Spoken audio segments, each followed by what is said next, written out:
Sheryl, do you agree with both Clark and Reese saying this was a basketball play, or was this flagrant foul bigger than that? Yep, I thought the refs got it right, and to Angel's point, move off. Oh my God, stop everything because Sheryl Swoopes just did it again. Honestly, at this point, it's almost like a habit for her. Whenever the WNBA spotlight fades, she drops Caitlin Clark's name. I don't have an issue with the foul. I thought it was a hard foul. Yep, I thought the refs got it right, and to Angel's point, move off. And suddenly, boom, she's everywhere again. Every time it's the same. Swoopes throws shade, the internet blows up. Then a few days later, she's backtracking. Oh, I didn't mean it that way. Or, that's not what I said. But here's the wild part. Last night on Gil's Arena, she doubled down. She actually stood up for the refs who hit CC with that foul, like, are you kidding me? And then, out of nowhere, she pulls Aaliyah Boston into the drama. She says it wasn't Boston's job to get between CC and Angel Reese, like Caitlin's supposed to be out here babysitting everyone. Seriously, how does this always end up on Caitlin? I also have always been taught when I played,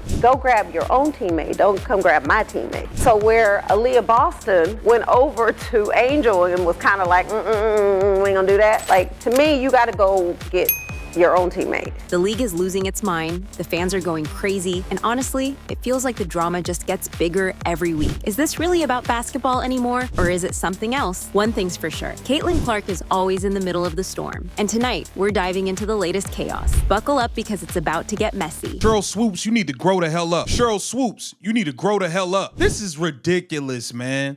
You remember a few months back, right? Sheryl Swoopes couldn't go a single interview without tossing out every negative thing she could think of about Caitlin Clark. So if Kelsey Plum set that record in 4 years, well, Caitlin should have broke that record in 4 years. But because there's a COVID year, and then there's another year, you know what I mean? So she's already had an extra year to break that record. So is it truly a broken record? She was relentless, but then fast forward a little and suddenly she's admitting, yeah, Caitlin Clark is actually one of the best to ever do it in the WNBA.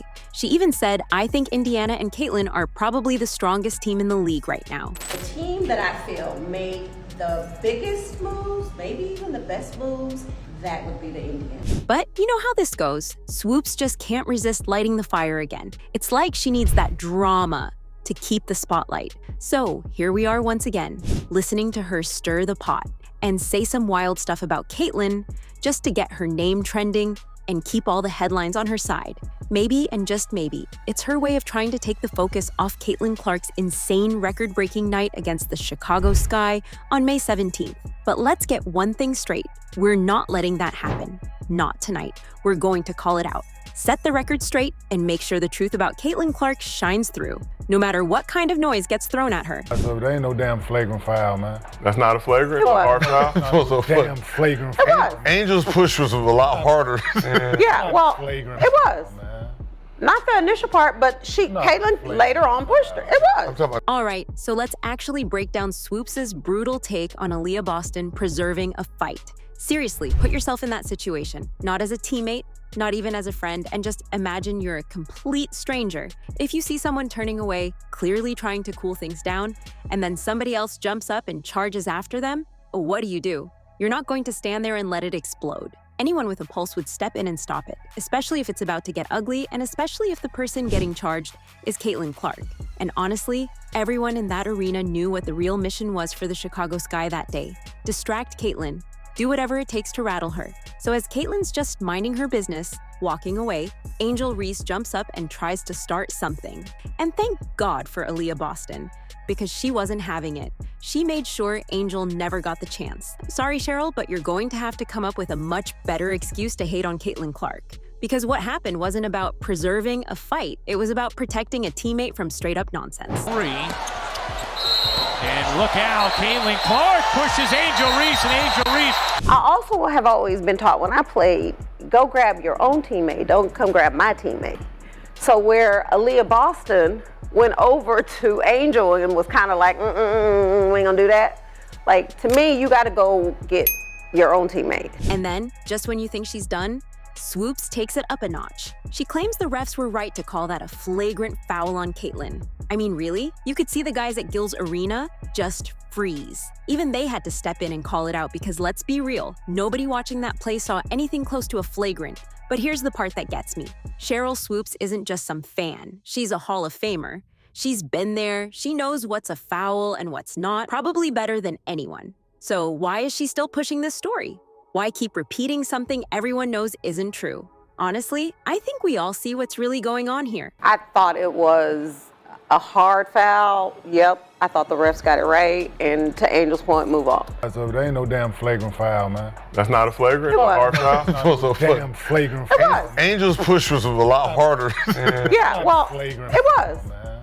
Not the initial part, but Caitlin later on pushed her. It was. Meanwhile, let's talk about the numbers, because Caitlin Clark is rewriting the record books like it's her job. She's already tied for second all-time in 20-point, 10-assist games, and she's barely out of her rookie shoes.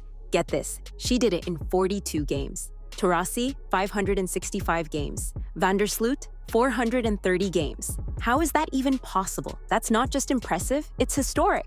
People aren't just talking about her skill, they're talking about a phenom who's making the greats look ordinary. It was crazy. Caitlin Clark recorded the first triple-double in a season opener in WNBA history, but are you surprised? Because I'm not. So with numbers like that, it's pretty clear why Sheryl Swoopes keeps going full old school, laying down her verdict for the world to hear. She actually says Caitlin Clark should have stood in it, like, just take the hit and don't walk away.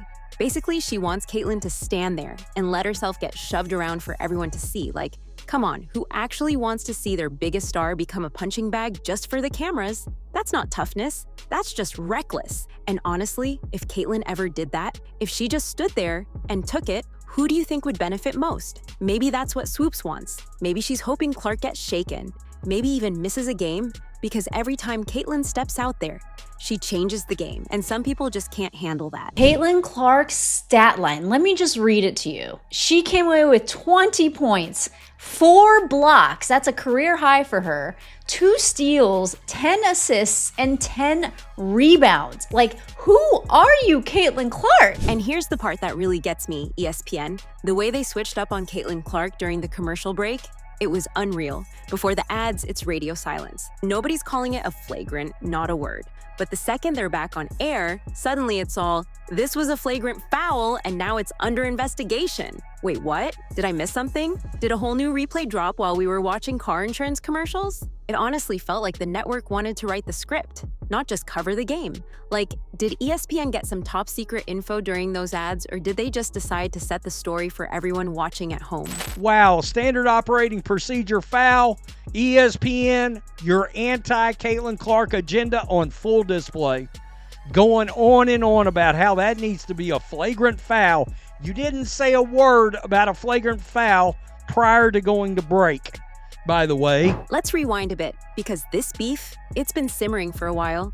When Angel Reese landed with the Chicago Sky, she wasn't just there to play, she was out to prove something. Her style was bold and unapologetic. She's been making headlines since her first game, but facing off against Caitlin Clark was a whole new story. Reese didn't hide how she felt, talking about how Clark gets all the hype, while other stars barely get their names mentioned. People are talking about women's basketball, but you never would think that we'd be talking about women's basketball. People are pulling up to games. We got celebrities coming to games, sold out arenas, like just because of one single game. And just looking at that, like, I'll take that role. I'll take the bad guy role, and I'll continue to take that on and be that for my teammates. And if I want to be that, and I know I'll go down in history, I'll look back in 20 years and be like, yeah, the reason why we watching women's basketball is not just because of one person. It's because of me too, and I want y'all to realize that. And she brought that energy right into game night, firing up Twitter with likes on posts, claiming the league protects Clark. You could feel that extra charge in the air, the kind you can't fake. Fans everywhere picked up on it. This wasn't just about basketball. It was personal, and you could see it in every interaction, every social media post, every stare down. But the second Clark stepped onto the floor, you could see it. She was locked in, and she wasn't about to let anybody outshine her. Not now, not ever. She's getting destroyed. Angel Reese trying to start a fight with Caitlin Clark to deflect the fact that she is getting her ass whipped. I mean, it's on. It is on. But here's the thing. The numbers just didn't lie. When that final buzzer hit, Caitlin Clark didn't just have a good night, she finished with a triple-double. 20 points, 10 boards, and 10 assists. I mean, come on, that's pure magic, right? That was Clark planting her flag, telling the world she's not just some viral moment. She's the real deal. Her performance wasn't just about racking up stats. It was about setting the tone for the whole Indiana Fever squad and shutting down all the noise about her being overrated. Sure, Angel Reese was a force in the paint, pulling down 17 rebounds and adding 12 points, fighting for every inch. But honestly, this night belonged to Clark. The stat sheet looked wild, but it couldn't even begin to tell the story. The chaos, the trash talk, the energy, the way every single possession felt like it could explode. This wasn't just a game, it was a storm. And right at the center, cool as ever, was Caitlin Clark, showing everyone that she's not just living up to the hype, she's setting a whole new standard for what greatness looks like. By the way, this is Angel Reese right after Caitlin Clark hit that three-pointer at the buzzer going into halftime. Guys, this game, this is what a sellout looks like. 17,274 fans, and it was fully sold out. It was packed. As the final buzzer echoed, you could feel the tension. Reporters swarmed both stars, mics out and hungry for any reaction. Caitlin Clark stayed cool as ice, told the cameras, it's just basketball. No bad intentions and no hard feelings. It was just a good play on the basketball. I'm not sure what the refs saw to upgrade it, and that's up to their discretion after watching the initial whatever happened during the play and then whatever happened after. We watch a lot of basketball. It's a take foul to put them at the free throw line. I'd rather give up 2 points. I've watched a lot of basketball in my life. That's exactly what it was. I wasn't trying to do anything malicious. That's not the type of player I am. So, yes, wasn't anything like that. And I went. Everyone watching knew exactly what kind of player she is. Unshakable, focused, always ready for the next challenge. She kept it calm, but you could tell by her body language, she was locked in, ready for whatever might come her way. She walked the post-game tunnel with a smile, shaking hands with fans, and looking like someone who had just owned the entire night. She didn't need to clap back or make a scene. Her game had already said everything. From the ball, and that's clear as day in the replay. You watch it. It shouldn't have been upgraded, but again, that's up to the ref's discretion. But I appreciate AB having my back. I guess I don't even know what she did. I didn't see that. Well, girl, have fun playing that fine. Can I get half? Can you? I got it. No worries. And let's get one thing straight, Caitlin Clark is far from alone out there. After the game, none other than LeBron James, the king himself, jumped on Twitter to back her up. He told Caitlin to tune out all the noise and just keep playing her game. That's the kind of support you don't ignore. Everyone was there giving Cece love. Even LeBron James posted about her triple-double, congratulating her. Tamika Catchings was there right after the game to give her a hug. Meanwhile, Caitlin's out here just doing what she does best, dominating, leading, and making it crystal clear. She belongs at the top. People are already saying it. She's the Michael Jordan of the WNBA. And honestly, that's not even a hot take anymore. That's the reality check the whole league needed. She's got the stats, the swagger, the spotlight, and no amount of hate, drama, or noise is knocking her off that pedestal. So if you're riding with Caitlin Clark, let's hear it in the comments. Type, Caitlin is the GOAT. And I want to know what you think. Was Sheryl Swoopes just stirring the pot, or was she right? Drop your thoughts below, smash that like button, and we'll see you in the next one.